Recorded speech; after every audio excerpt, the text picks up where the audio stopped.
দর্শক, আজকে আমি শীতের সবজি ফুলকপি আর বাঁধাকপির সুন্দর দুটো উপকরণ দেখাবো। পাকোড়া যাকে বলে। তা আমি প্রথমে ফুলকপিটা দেখাবো। ফুলকপি এখানে নিয়েছি, কি নাইস লাগছে।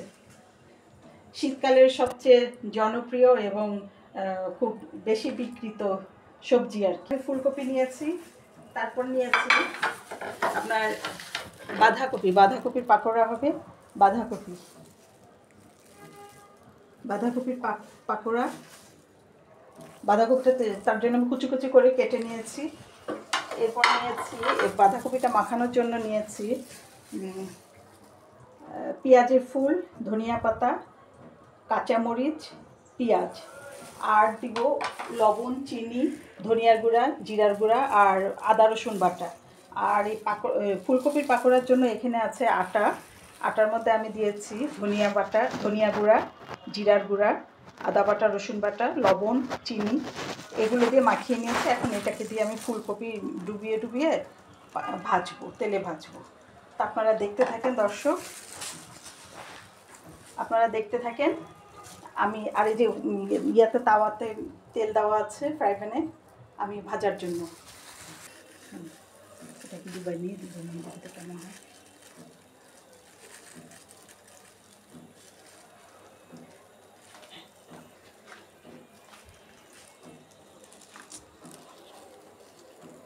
দর্শক, আমি এখন এই যে ফুলকপির পাকোড়া করব, তার জন্য তেলটা গরম হয়ে গিয়েছে। আমি এখন এই ফুলকপিটা আটার মধ্যে মাখিয়ে এখন তেলের মধ্যে চুবাবো। এটা ডুবো তেলে ভাজলে খুব ভালো হয়, কিন্তু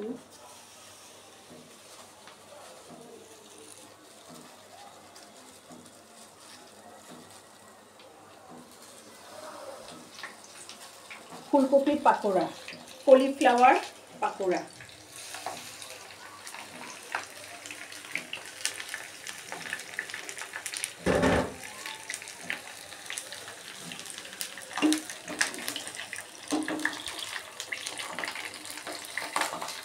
দর্শক, এক পিঠ হয়ে গেলে আরেক পিঠ হয়ে যাবে, উল্টে দিলে লাল লাল হয়ে গেলে আমরা তখন জিনিসটাকে নামিয়ে নিব।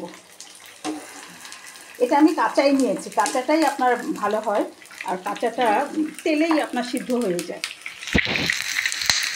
এখানে ভাপ দেওয়ার কোনো প্রয়োজন নেই। অনেকেই ভাপ দিয়ে করে, কিন্তু আমার মনে হয় যে কাঁচাটাই তো তেলে সিদ্ধ হয়ে যাচ্ছে। অতএব ভাপের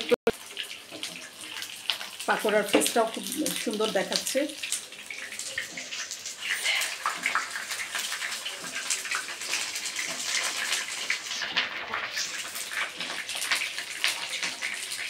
এই যে লাল লাল হতে দিস না।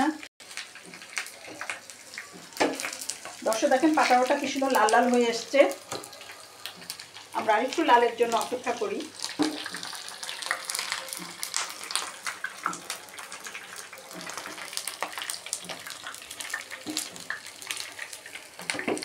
এটাতে হাঁচি দিবি না।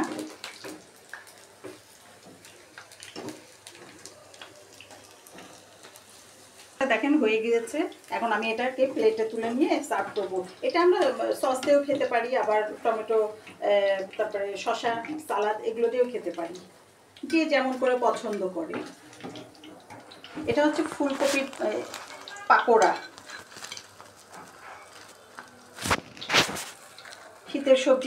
শীতের সবজি এখন প্রচুর পাওয়া যাচ্ছে।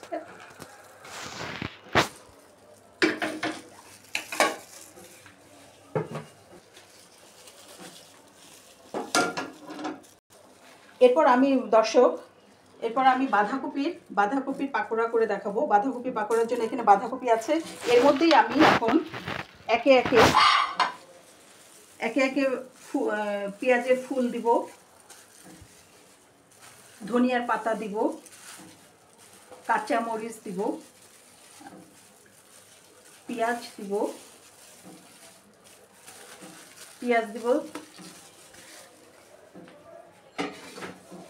এরপর দিব জিরার গুঁড়া,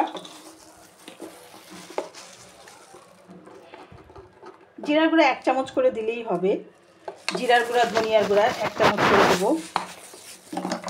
জিরার গুঁড়া ধনিয়ার গুঁড়া,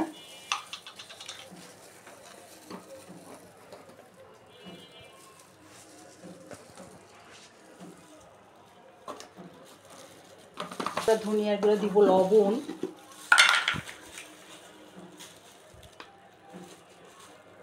লবণ পরিমাণ মতো,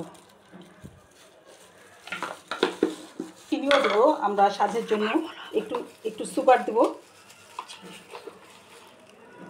হ্যাঁ একটু সুগার একটু 1 চামচ সুগার দিব, চিনি সুগার।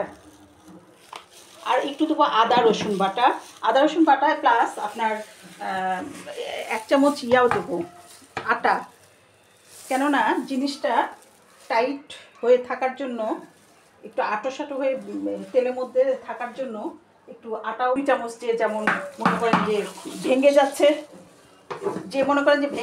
সে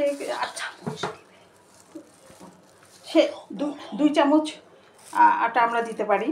এখন আমরা এটাকে আচ্ছা করে মাখিয়ে নিব। তো আমরা মাখিয়ে নিয়ে আপনারা অপেক্ষা করেন। দর্শক, এখন আমি ফুলকপিটা আপনাদের দেখে দিলাম। এখন আমি সেটাকে মেখে রেখে এখন সেটাকে ভাজবো। তো ভাজার জন্য এই যে আপনার ফ্রাই প্যানে আমি তেল দিয়েছি। এখন এটাকে গোল গোল করে এভাবে ভেজে নিব।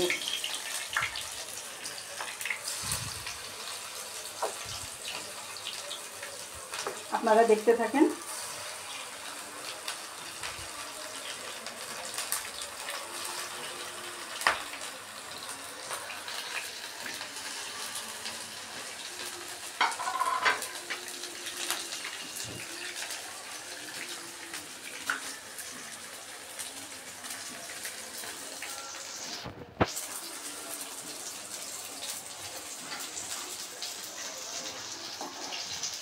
এটা তো এক পিঠ লাল হয়ে গেলে আমরা অন্য পিঠ উল্টিয়ে দিব, তাতে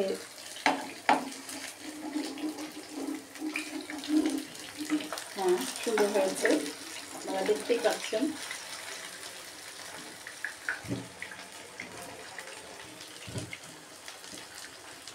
আমরা চুলার আঁচটা মিডিয়ামে রেখেই জিনিসটা ভাজবো।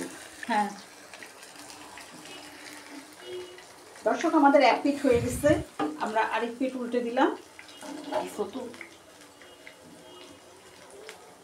আরেক পিঠ উল্টে দিয়েছি, আপনারা দেখেন।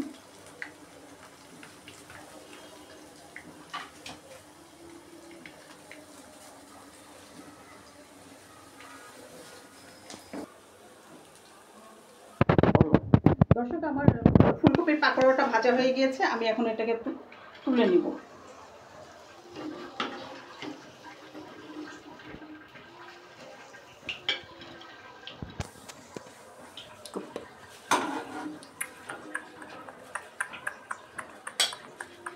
আমি দেখেন দর্শক, কি সুন্দর হয়েছে ফুলকপির পাকোড়া। বাঁধাকপি, সরি পচ, আমি আরও কয়েকটা ভেজে নিই, পচ করে রাখ। হ্যাঁ দর্শক, আমার এই বাঁধাকপির পাকোড়াটা ভাজা হচ্ছে। আমরা 1 পিঠ অলরেডি উল্টে দিয়েছি, এখন বাকি অপর পিঠ হবার জন্য অপেক্ষা করছি।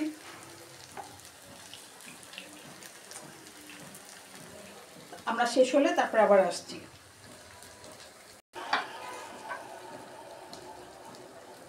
দর্শক, আমার পাকোড়াটা ভাজা হয়ে গিয়েছে, এখন আমরা এটাকে তুলে নেব। আমরা চুলাটা অফ করে দিলাম, আমার পাকোড়াটাও আমি তুলে নিই এখন।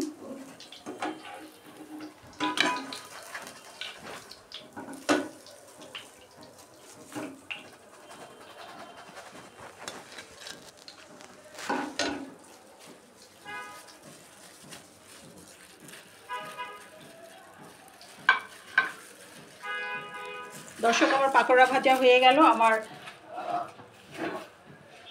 বাঁধাকপির চপ আর ফুলকপির চপ আমার ভাজা হয়ে গেল। দেখেন আপনারা কত সুন্দর দেখাচ্ছে। দর্শক, আপনারাও করে খেতে পারেন।